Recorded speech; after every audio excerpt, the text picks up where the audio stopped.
Bien, chicos, tengan muy buen día. Les saluda el profesor José Gutiérrez. Quiero darles, a nombre de la Academia César Vallejo, la bienvenida a este ciclo virtual Repaso Uni. En este ciclo virtual vamos a garantizar los temas más recurrentes en el examen de admisión de la Universidad Nacional de Ingeniería. Sabes que Historia es un curso que tiene varias preguntas en el examen de admisión y necesitamos nosotros poder responder satisfactoriamente esas preguntas para estar más cerca de nuestra meta, que es ingresar. Como siempre digo, hay que entender que la historia no solamente es un curso que nos permite responder 4 o 5 preguntas que vienen en el examen de admisión. La historia es un curso, en realidad, que nos permite, como también otros cursos de ciencias sociales, tener una mejor mirada de la realidad, una mirada crítica más aguda de la realidad. Claro, hay historia y hay historia, ¿no? Por ejemplo, hay historia datera, memorística, la que de repente en la mayoría de colegios se enseña, y hay historia más crítica, más analítica. Ese tipo de historia necesitamos aprender, porque no hay peor ingeniero que aquel que no conoce su realidad, no conoce cómo funciona el mundo. Y para poder entender nuestra realidad social, política, económica, nos ayuda bastante un entendimiento histórico. Para saber por qué estamos así como estamos en el presente, necesitamos tener un punto de vista histórico. ¿Sí? Bueno, dicho esto, vamos a empezar con el tema del día de hoy. El día de hoy tenemos dos temas bastante recurrentes, no solamente en exámenes de la UNI, en cualquier tipo de exámenes de admisión. Vamos a hablar de los orígenes de la humanidad, la comunidad primitiva en el mundo, y también vamos a entender el origen del hombre en el Perú, la comunidad primitiva en el Perú.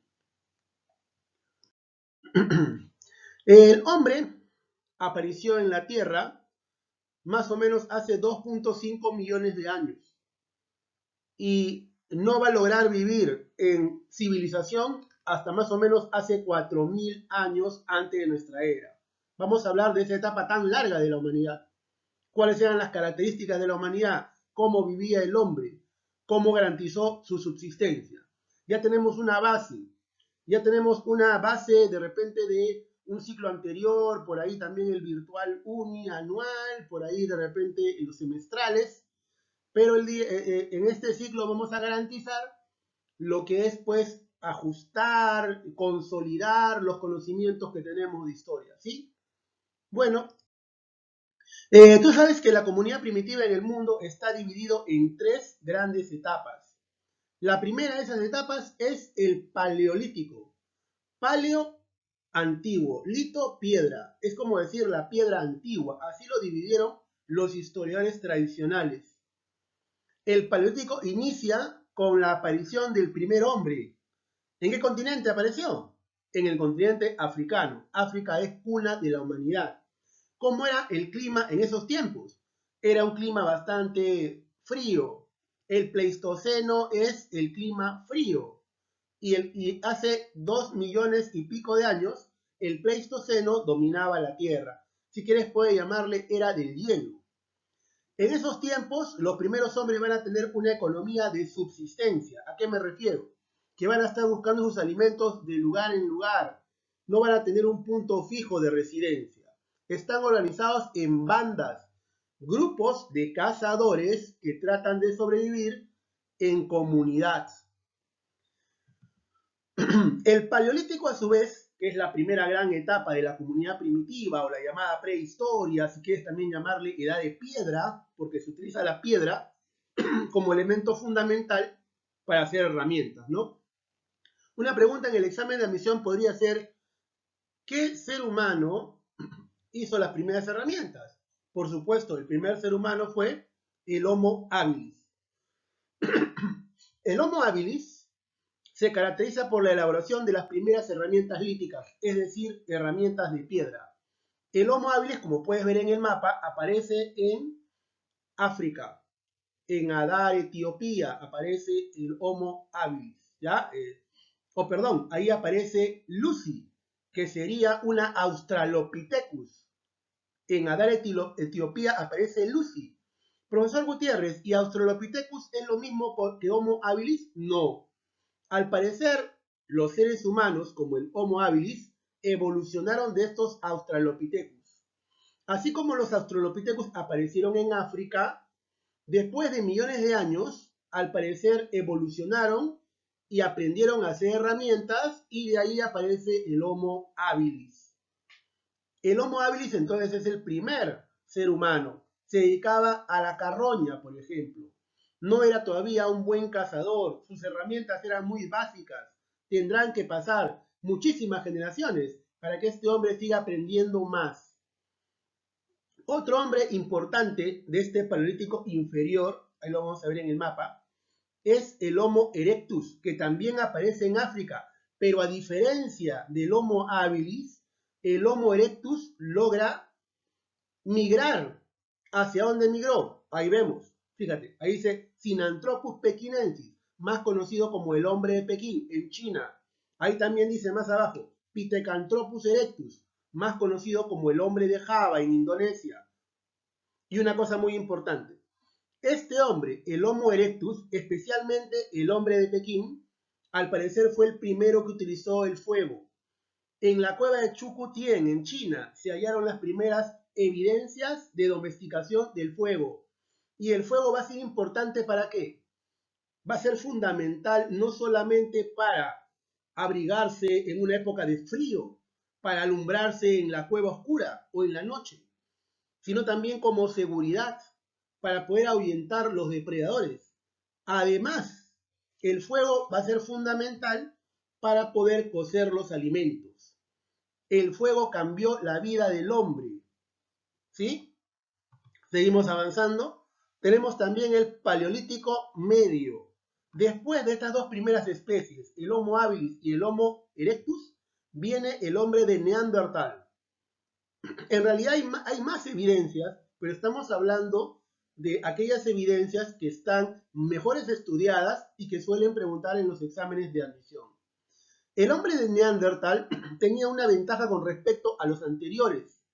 Era un ser mucho más evolucionado. Por ejemplo, poseía lenguaje. Este lenguaje fue producto de una necesidad de comunicarse, necesidad de planificar la cacería, por ejemplo.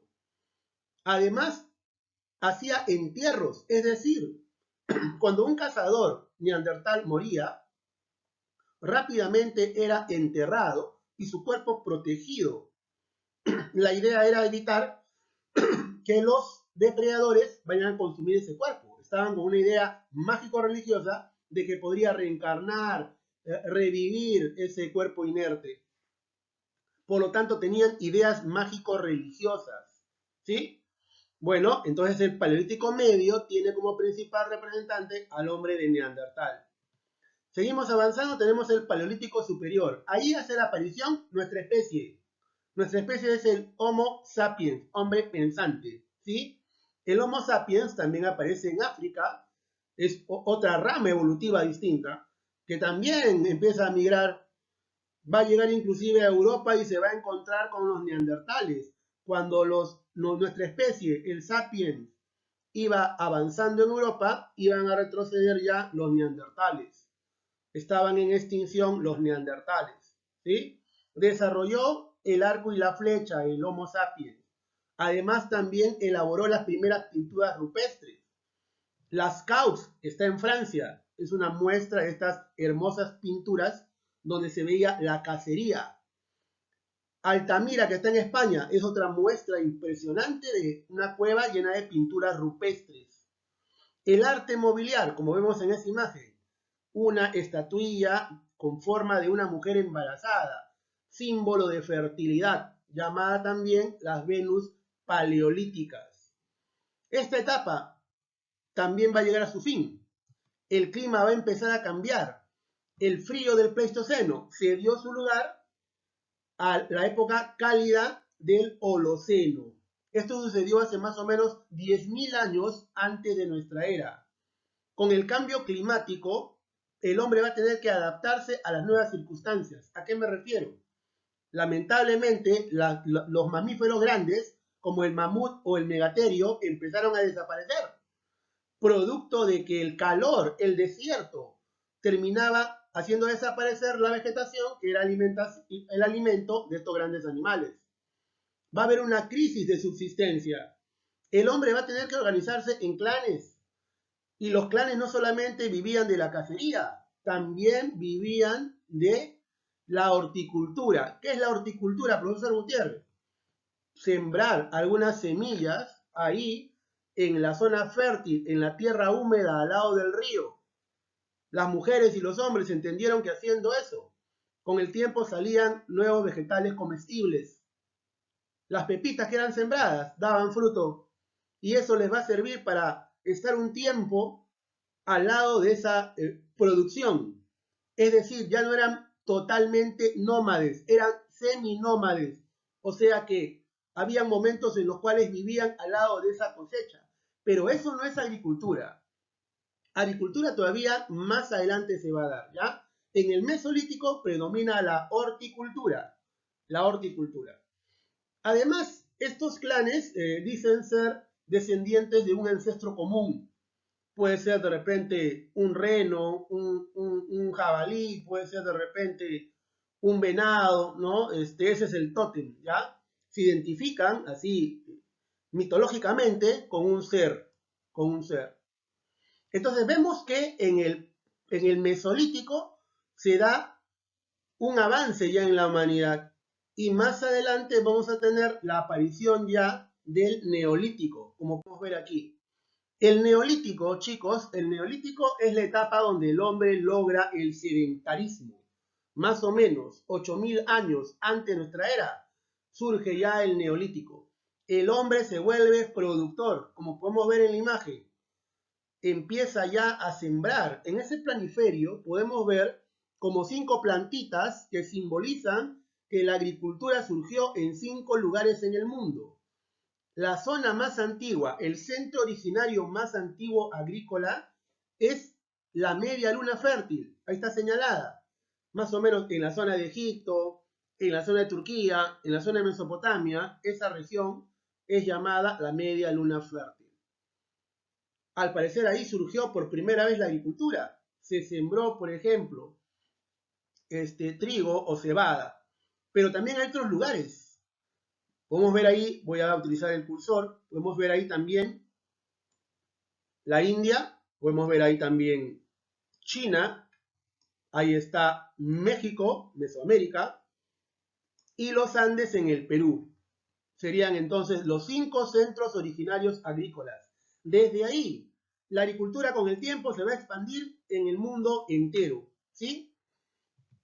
El hombre ya era sedentario, hizo sus primeras viviendas llamadas palafitos, se organizaba en tribus, las tribus hacían producción agrícola, ganadera, empezaron a dividir el trabajo, algunos se dedicaban a hacer algunos artículos de artesanía, otros se especializaban en cría de animales, otros en sembrar.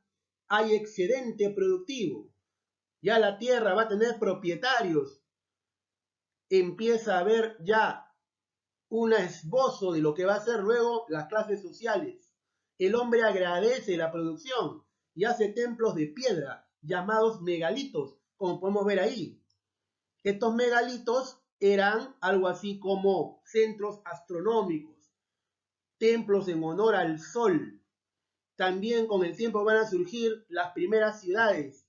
Catalhuyuk en Jericó en Palestina y Catalhuyuk en Turquía. Esto es la revolución urbana.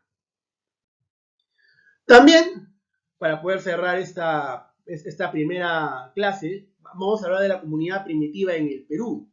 La comunidad primitiva en el Perú va a ser una etapa en la cual vamos a tener la presencia de seres humanos en el Perú. Fue mucho más tardía, ¿no? Todavía el Homo sapiens, nosotros, tuvimos que cruzar por el estrecho de Bering, llegar a América y con el paso de las generaciones, seguir avanzando hasta llegar a los Andes peruanos. 13.000 años antes de nuestra era, todavía seguía la era del hielo. Todavía el mundo seguía en la era del hielo. Y en ese contexto llegaron los primeros habitantes del Perú. La comunidad primitiva se divide en dos grandes periodos. El periodo lítico o de los cazadores y el periodo arcaico o periodo de los productores. ¿Sí? Hablemos un poco del periodo lítico. Los primeros cazadores fueron indiferenciados, es decir, cazaban todo tipo de animales, no hacían diferencias, no conocían muy bien el medio y tenían que consumir todo tipo de animales. La época del frío, la época de la megafauna que aún no se extinguía en el mundo, ¿ya? Los principales representantes de esta etapa son el hombre de Piquimachay I. El hombre de Piquimachay I es el primer habitante del Perú. Habitó la cueva de Piquimachay en Ayacucho. Ahí se protegieron de las inclemencias del clima, ¿sí? Ahí lograron consumir megafauna. Tiempo después también el hombre va a llegar a la costa, a la zona de Chivateros, cerca de la desembocadura del río Chillón, y ahí va a empezar a producir una especie de taller lítico donde van a agarrar una buena piedra que estaba en una cantera, ¿sí?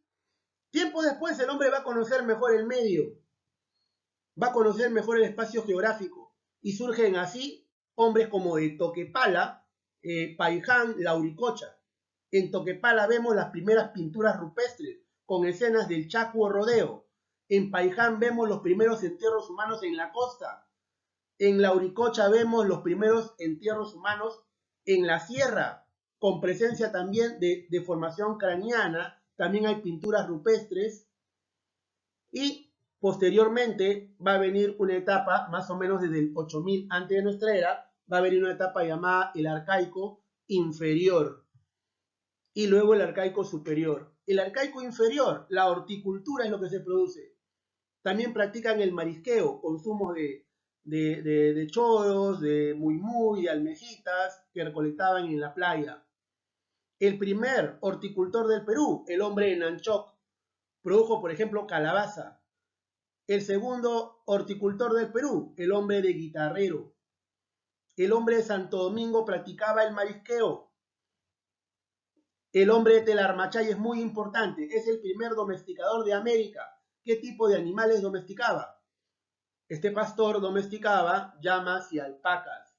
Y el hombre de Piquimachay II, sí, la misma cueva que Piquimachay I, en estos tiempos, en esa cueva se va a criar cuyes, ¿sí? Y finalmente, para cerrar, tenemos el arcaico superior, donde ya encontramos civilización.